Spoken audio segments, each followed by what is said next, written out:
लक्ष्मी सभी को प्रूफ बताने की कोशिश करती है कि वह ही राधा है, लेकिन जिया ने तो सारे ही प्रूफ को डिस्ट्रॉय कर दिया है। कार्तिक के घर में एक आदमी और औरत आता है जो कि अपने आप को राधा के माता पिता कहते हैं, और जब उन्हें पता चलता है कि उनकी बेटी राधा का कत्ल हो गया है, वो भी लक्ष्मी ने किया है, तो वो लक्ष्मी पे हमला करते हैं। लेकिन इस वक्त कार्तिक आकर लक्ष्मी को बचा लेता है। लक्ष्मी कार्तिक को इशारे से मना करती है कि आपको जो सच पता है वह किसी को भी मत बताना, नहीं तो जिया आपको भी नहीं छोड़ेगी। जिसके कारण जिया का चाल सफल होता है और पुलिस आ जाती है जो कि लक्ष्मी को पकड़ के जेल ले जाती है। इन सारी चीजों से परेशान होकर कार्तिक ने जिया के साथ कुछ ऐसा किया जो जानकर आप हैरान हो जाओगे। आखिर कार्तिक ने ऐसा क्या किया, यही हम जानेंगे आज के एपिसोड में। तो बिना किसी वक्त गवाए चलिए लक्ष्मी के सफर के आज के एपिसोड का रिकैप शुरू करते हैं। एपिसोड की स्टार्टिंग में हम देखते हैं कि लक्ष्मी सबसे कहती है कि मैंने खून नहीं किया है, ये सारी चीजें जिया की चाल है और मैं आपको प्रूव करके बताऊंगी कि मैं ही राधा हूँ। उसके बाद लक्ष्मी जाती है अपने कमरे में जो कि एक्चुअली में राधा का कमरा होता है। सभी लोग वहाँ पर आ जाते हैं जहाँ पे लक्ष्मी कबर्ड खोलती है और अपना सामान निकालने लगती है। लेकिन शॉकिंग बात यह है कि वहाँ पर ना तो राधा का सामान होता है और ना ही लक्ष्मी का।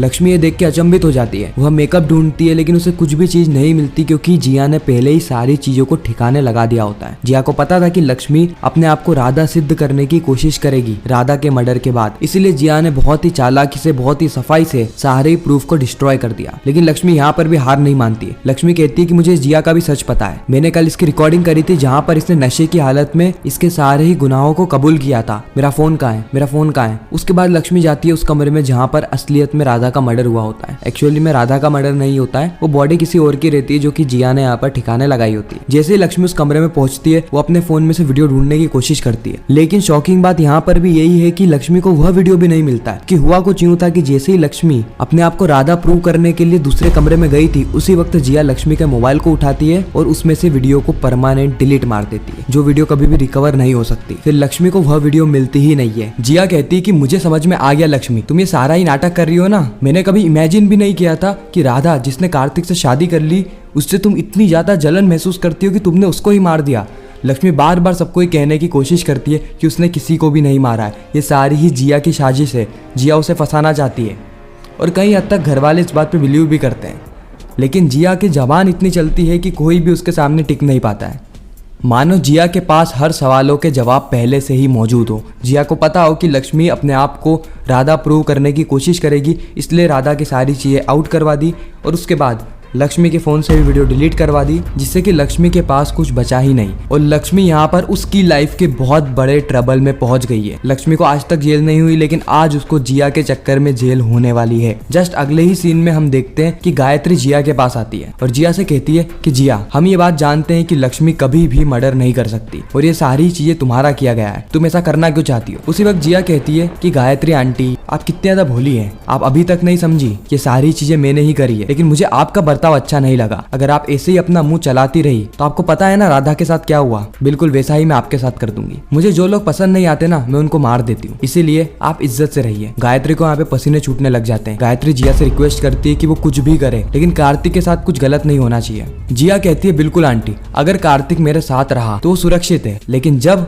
उसने मेरी जगह लक्ष्मी को चुना तो उसके बाद उसकी खैर नहीं। अगले ही सीन में हम देखते हैं कि घर में एक आदमी और एक औरत आते हैं जो कि अपने आप को राधा के माता पिता कह रहे होते हैं। लक्ष्मी ये बात सुन के शॉक हो जाती है क्योंकि लक्ष्मी ही राधा है, तो आखिर ये दोनों है कौन और यह दोनों राधा के माता पिता बन के क्यों आए। अगले ही सीन में हम देखते हैं कि जिया इन्हें इशारा कर रही होती है, यानी जिया ने इन दोनों आदमी और औरत को, ताकि ये राधा के माता पिता होने का नाटक करें और लक्ष्मी को पूरी ही तरीके से फंसा दे। ये दोनों ही लक्ष्मी की ओर देखते हैं और कहते हैं कि तुम लक्ष्मी हो ना, राधा तुम्हारे बारे में बताया करती थी कि तुमने ही राधा को ब्लैकमेल करके यहाँ पर काम करने के लिए मजबूर किया। साथ ही उसने मुझे ये भी बताया था कि तुमने उसको यहाँ पर इसलिए रखा ताकि वह जिया मैम पर नजर रख सके। और घर वाले इस बात को सुन के शौक में आ जाते हैं और उसके बाद जिया आरोप पे आरोप लगाने लगती है लक्ष्मी के ऊपर। साथ ही वो राधा के फेक माता पिता को यह भी कहती है कि लक्ष्मी ने राधा को मार दिया है। और यह बात सुन के वह दोनों भी बहुत ज्यादा गुस्से में आ जाते हैं। वह चीजें इधर उधर फेंकने लगते हैं और एक कांच की बोतल उठा के लक्ष्मी पे फेंक देते हैं, लेकिन उसी वक्त कार्तिक हाथ आगे करता है और लक्ष्मी को बचा लेता है। ये सारी चीजें जिया नोटिस कर रही होती है। जिया को यह बात समझ में नहीं आती कि आखिर कार्तिक लक्ष्मी को बचा क्यों रहा है। उसी वक्त कार्तिक लक्ष्मी को चिल्ला देता है और कहता है कि लक्ष्मी, मैं तुम्हें नहीं बचा रहा हूँ, लेकिन मेरे घर में ऐसा तोड़ा फोड़ थोड़ी नहीं होगी, एक की जान वैसे ही जा चुकी है, दूसरे की जान नहीं जाएगी। अब इन सारी चीजों से गुस्सा होकर जो जिया है वो कॉल करती है पुलिस को और घर में आ जाती है पुलिस डेड बॉडी के आसपास की जगह को इन्वेस्टिगेट करने लगती है और बाहर राधा के फेक माता पिता रो रहे होते हैं। इस और हम देखते हैं कि कार्तिक लक्ष्मी के पास आता है और लक्ष्मी से कहता है कि लक्ष्मी, तुमने मुझे सारा ही सच सभी लोगों के सामने क्यों नहीं लाने दिया? तुम मुझे आखिर बार बार रोक क्यों रही हो? अगर ऐसा ही चलता रहा ना तो जिया तुम्हें सही में जेल पहुंचा देगी और मैं बस खड़ा खड़ा देखते रहूंगा। मैं एक बार तुम्हें खो चुका हूँ, मैं दूसरी बार तुम्हें खोना नहीं चाहता लक्ष्मी। लक्ष्मी कहती है कि कार्तिक जी, मुझे पता है कि आप मुझे खोना नहीं चाहते, मैं भी आपसे अलग नहीं जाना चाहती। मैंने इतनी मेहनत करी थी कि हम दोनों वापस से साथ में आ जाएं, लेकिन जिया ने गुड़ गोबर कर दिया। लेकिन अगर आपकी सच्चाई जिया के सामने आ जाती है कि आपकी याददाश्त वापस से आ चुकी है, तो जिया आप पे कहीं ना कहीं वापस से हमला करेगी ताकि आपकी याददाश्त वापस से चली जाए, और मैं ऐसा बिल्कुल भी नहीं चाहती। यह बात किसी को भी पता नहीं लगनी चाहिए कि आपकी याददाश्त वापस आ गई है। आप बस ऐसा नाटक करना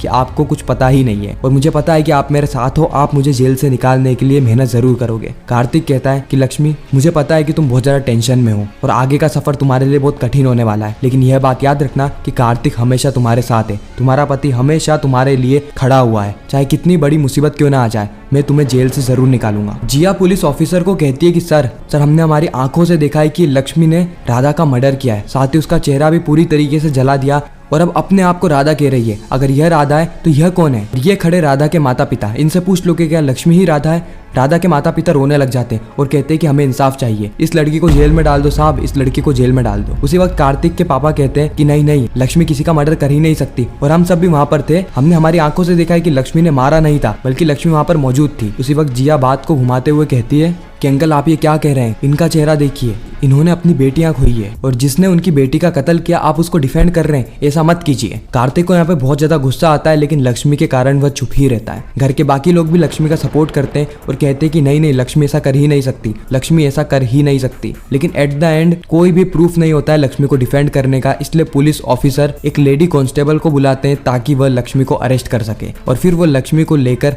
घर से जा ही रहे होते हैं। जिया कहती है कि चलो छुटकारा मिला, अब मैंने लक्ष्मी को पूरी तरीके से आउट कर दिया है, इसलिए कार्तिक की लाइफ में अब सिर्फ और सिर्फ मैं ही बची हूँ, ना राधा बची ना लक्ष्मी बची, सिर्फ और सिर्फ कार्तिक एंड जिया। इस और हम देखते हैं कि कार्तिक भी मन ही मन में ठान लेता है कि वह जिया को छोड़ेगा नहीं। जिया को बहुत बड़े बड़े प्लान बनाते आता है ना, इसलिए अब मैं भी प्लान बनाऊंगा और जिया को उसमें फंसाने वाला हूँ। जिया तुम्हारी अब खैर नहीं। इस और लक्ष्मी को पुलिस थाने के अंदर ले जाया जाता है और जेल के अंदर बंद कर दिया जाता है, और इसी के साथ ये एपिसोड यहीं पर ही खत्म हो जाता है, इस सस्पेंस और ट्विस्ट के साथ कि आखिर आगे होने क्या वाला है। क्या लक्ष्मी को बचाने के लिए खुद रघुवीर दलाल आएगा? क्या रघुवीर दलाल लड़ने वाला है लक्ष्मी का केस? इस और कार्तिक की रणनीति क्या है? क्या वह जिया से शादी करके जिया को बहुत बुरी तरीके से फंसाने वाला है, या फिर जिया अपने प्लान में सफल हो जाएगी और कार्तिक को हमेशा हमेशा के लिए पा लेगी? जिया को यह बात पता चल जाएगी कि कार्तिक की याददाश्त वापस आ चुकी है, इसीलिए वो कुछ ना कुछ वापस से टोटका वोटका करने वाली है, जिससे कि कार्तिक की याददाश्त वापस से चली जाए और लक्ष्मी हमेशा हमेशा के लिए जेल में चली जाए। इससे पूरा ही गेम जिया के हाथ में आ जाएगा और जिया इस गेम को जीत जाएगी, जिया कार्तिक को जीत जाएगी। खैर ये पूरी कहानी तो हमें लक्ष्मी के सफर के आने वाले एपिसोड्स में पता चलने वाली है। आप लक्ष्मी के सफर के अलावा और कौन कौन से टीवी शोज के रिकैप देखना चाहते हैं कमेंट सेक्शन में जरूर बताना। मैं मिलता हूँ आप सभी से किसी नेक्स्ट इंटरेस्टिंग वीडियो में, जब तक के लिए गुड बाय।